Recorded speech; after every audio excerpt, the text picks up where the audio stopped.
ஆண்டவரை சத்தரிக்கிறோம். சங்கீதம் 69. தேவனே, என் புத்தியீனத்தை அறிந்திருக்கிறீர், என் குற்றங்கள் உமக்கு மறைவாய் இருந்ததில்லை. இல்லையா?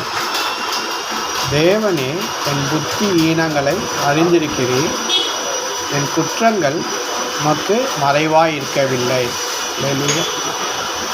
இந்த ஜெபத்தை நம்ம டெய்லி காலையில் செஞ்சோன்னு சொன்னால் கர்த்தர் கண்டிப்பாக இறங்குவார் அப்படின்னு நான் நினைக்கிறேன்.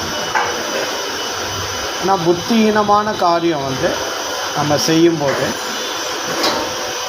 தோல்வி வரும். குற்றங்கள் செய்யும்போது அவருக்கு மறைவாக இல்லைன்றார். ஸோ இது ஒரு ஜெபமாக பண்ணும்போது நம்மளுடைய புத்தியீனம் தேவனுடைய வாயிலிருந்து ஞானமும் புத்தியும் வரும். ஸோ நமக்கு ஞானம் புத்தியும் கிடைக்கும்.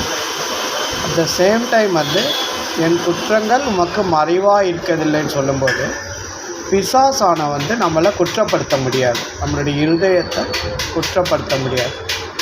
ஏன்னா நம்ம கர்த்தர்கிட்ட அறிக்கையிடுறதுனால கர்த்தர் நம்மளுடைய குற்றங்களை அவருக்கு மறைவாக இல்லாதனால தேவன் இந்த குற்றங்களை மன்னிக்கிறதுனால பிசாசானுக்கு அங்கே இடம் இல்லை.